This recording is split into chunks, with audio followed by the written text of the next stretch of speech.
शुभमन गिल इस समय team India के कप्तान हैं। दूसरी तरफ पृथ्वी शॉ का स्ट्रगल डोमेस्टिक क्रिकेट में लगातार जारी है। गिल और पृथ्वी वो दो खिलाड़ी हैं जो अंडर 19 वर्ल्ड कप 2018 की विनिंग टीम का हिस्सा थे और उस टीम की कप्तानी पृथ्वी शॉ के हाथों में थी।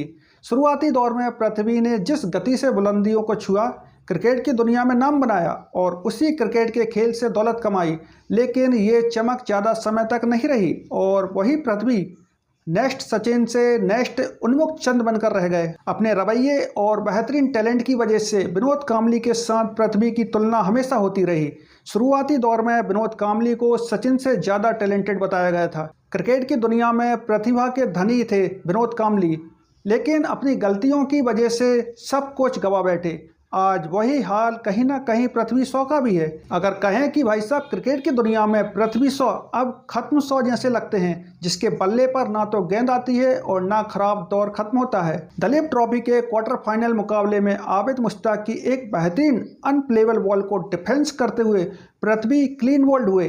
गेंद इतनी शानदार थी कि 10 में से 7 बल्लेबाज गच्चा खा जाते और यही हाल होता जो पृथ्वी का हुआ। लेकिन जिस तरह से पृथ्वी डिफेंस करते हुए आउट हुए, उसे देखकर लगा कि यार ये तरीका पृथ्वी के आउट होने का नहीं है। और आबिद मुश्ताक की इस डिलीवरी को देखकर लगता है कि भाई साहब इस बंदे के पास कुछ सीरियस स्किल जरूर है। पृथ्वी शॉ आउट हुए तो बल्ले का फेस ऑन साइड में जा रहा था।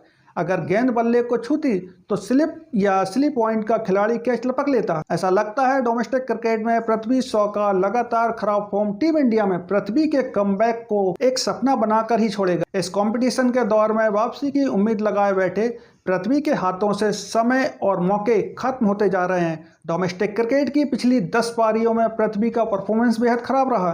अगर 51 और 71 रनों की इस पारी को छोड़ दें तो पृथ्वी टोटल फ्लॉप रहे। केवल 234 रन इन पारियों में लगभग 23 की औसत से बनाए। पृथ्वी को देखकर बुरा इसलिए लगता है क्योंकि जब यह बंदा इंटरनेशनल टीम में आया था तो गजब की क्लास दिखाई थी और बड़े बड़े दिग्गजों से इसकी तुलना हुई थी। आईपीएल ऑक्शन में मोटी रकम और सितारों के बीच उठना बैठना, लेकिन अचानक से डाउनफॉल की तरफ कुछ इस कदर बढ़े कि आज तक संभल नहीं पाए। दलीप ट्रॉफी के क्वार्टर फाइनल में वेस्ट जोन की तरफ से खेलते हुए पृथ्वी ने 21 गेंदों में 22 रन 4 चौकों की मदद से बनाए। कभी कभी लगता है कि पृथ्वी शॉ का केस स्टडी करने लायक है।